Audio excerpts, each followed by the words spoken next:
Also in Washington, D.C. is Lamar. Hi, Lamar. How are you?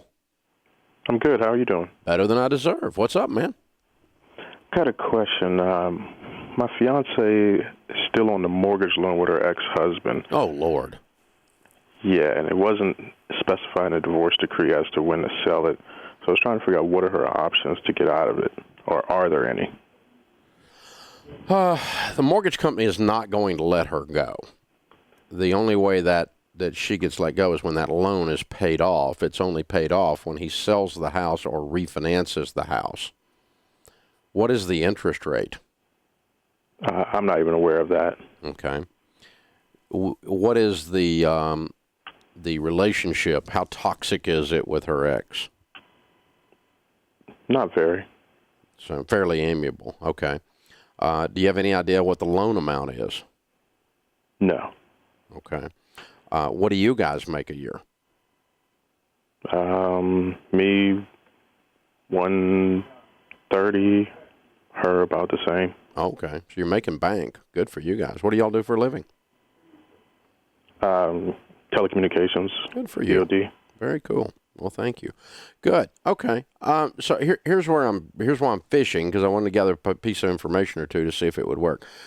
Once you guys are out of debt, not counting this house that she still has her name on, which she's still in debt on. Once you guys are out of debt and you have your emergency fund in place, is that where you are today, or are you working your way out? Working my way. Okay. I have one last credit card to pay off. Okay. Get that paid off. Build your emergency fund. And this is what in business we might call a contingent liability. It's not a liability until he doesn't pay the bill, and then it screws her over, right? And if he ever doesn't pay the bill. So what I would do is begin to gather up a little information now on this loan, and here might be a strategy. Let's pretend that we are in a 3.5% market, which we are today, for mortgage rates. And let's pretend he's sitting on a 5% loan. Well, and rates are kind of ticking up a little bit right now. So it would be to his advantage to refinance and get a better interest rate, right? Which would also set her free, by the way.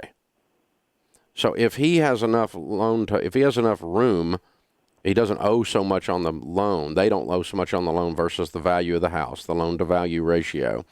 And you guys got plenty of money. You're making bank. And what I would do is approach him and go, dude, or let her approach him or whatever, however is the best way to be persuasive, and just say, you got a 5% loan here. I'm using this as an example. You could get a 3.5, and when you did that, it would let me go. If you would do that, I would pay a couple $1,000s of your closing costs. And if I were you two, I'd be willing to pay a couple $1,000s to get off that loan. And to spur him on to do something that otherwise he might not be spurred on to do. You know what I'm saying? Mm-hmm. It's worth a couple grand to me to not be on that loan in case he goes sideways at some point. Okay. And so just try to, negotiate, work with him, and just go, if you would refinance it, we don't have you don't have an obligation to do that, but it would be to your advantage because you get a better interest rate once you find out the interest rate. And if you can qualify for it and all that and get me off the loan, then, I talked to my husband and, we'd pay a couple $1,000s of it if you go ahead and get it done, just because we want rid of the risk. And then there's nothing in the divorce decree to force you to do it sooner. So I'm negotiating with you to try to get you to do it. Now, I'm not going to pay $10,000, you know what I'm saying? But the only thing is just in the back of my mind worrying that this guy at some point goes sideways, loses his job, or gets a drinking problem, or whatever happens with ex-husbands, right? And all of a sudden doesn't pay the bill. Well, your wife is going to be foreclosed on. Your wife's credit is going to be destroyed every time he doesn't pay the bill on time. And so it's worth it to me to get rid of that risk. To a couple grand. Again, I'm not going to spend $1 bazillion on this, but if it's amiable and you can have like civil discussions about this with the guy, you or her, then that would be the idea, and that'd be the direction to go. So, good question, man. Thanks for listening. Hey guys, thanks for watching. If you enjoyed this video, click the subscribe button to get the latest content and check out these other great clips from the show.